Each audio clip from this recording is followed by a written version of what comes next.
ಪ್ರವಾಸೋದ್ಯಮ ಇಲಾಖೆಯಿಂದ ಗದಗ ಜಿಲ್ಲೆಯ ಲಕ್ಕುಂಡಿಯಲ್ಲಿರುವ ಐತಿಹಾಸಿಕ ದೇವಾಲಯದ ಅಭಿವೃದ್ಧಿ ಕಾಮಗಾರಿ ಕಾರ್ಯಕ್ರಮಕ್ಕೆ ಪ್ರವಾಸೋದ್ಯಮ ಸಚಿವ ಎಚ್.ಕೆ. ಪಾಟೀಲ್ ನಿನ್ನೆ ಶಿಲಾನ್ಯಾಸ ನೆರವೇರಿಸಿದರು. ಇದೇ ವೇಳೆ ಸಾಂಕೇತಿಕವಾಗಿ ದೇವಾಲಯದ ಕಲಾಕೃತಿಯನ್ನು ಸ್ವಚ್ಛಗೊಳಿಸಿದರು. ಶಾಸಕರಾದ ಸಿಸಿ ಪಾಟೀಲ್, ಜಿಎಸ್ ಪಾಟೀಲ್, ವಿಧಾನ ಪರಿಷತ್ ಸದಸ್ಯ ಎಸ್ವಿ ಸಂಕನೂರ, ಜಿಲ್ಲಾಧಿಕಾರಿ ಗೋವಿಂದ ರೆಡ್ಡಿ ಮತ್ತಿತರರು ಪಾಲ್ಗೊಂಡಿದ್ದರು.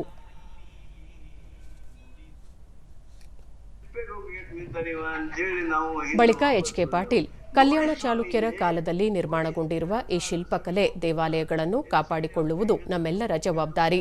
ಸುಮಾರು 5 ಕೋಟಿ ರೂಪಾಯಿ ವೆಚ್ಚದಲ್ಲಿ ದೇವಾಲಯದ ಅಭಿವೃದ್ಧಿಗೆ ಸರ್ಕಾರ ಮುಂದಾಗಿದೆ. ಇಲ್ಲಿರುವ ಪುರಾತನ ದೇವಾಲಯಗಳನ್ನು ಪ್ರವಾಸಿಗರ ತಾಣವನ್ನಾಗಿ ಮಾಡುವ ಹಾಗೂ ದೇಶ ವಿದೇಶಗಳ ಪ್ರವಾಸಿಗರನ್ನು ಆಕರ್ಷಿಸುವ ಉದ್ದೇಶದಿಂದ ಪ್ರತ್ಯೇಕ ಲಕ್ಕುಂಡಿ ಪ್ರಾಧಿಕಾರ ರಚಿಸಲಾಗಿದೆ ಎಂದರು.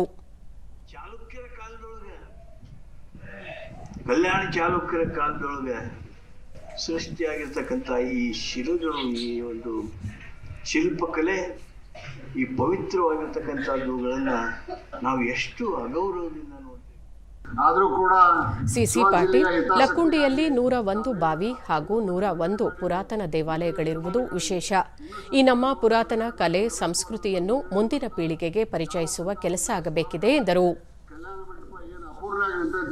ಅದಕ್ಕೂ ಕೂಡ ತಮ್ಮ ಇಲಾಖೆ ವತಿಯಿಂದ ಸಾಧ್ಯವಾದಷ್ಟು ಅನುದಾನವನ್ನು ಬಿಡುಗಡೆ ಮಾಡಿಕೊಟ್ಟು ಈ ಕಾಮಗಾರಿಯನ್ನು ಪೂರ್ಣಗೊಳಿಸಬೇಕಂತೇಳಿ ಈ ಭಾಗದ ಶಾಸಕನಾಗಿ ನಾನು ಮನವಿಯನ್ನು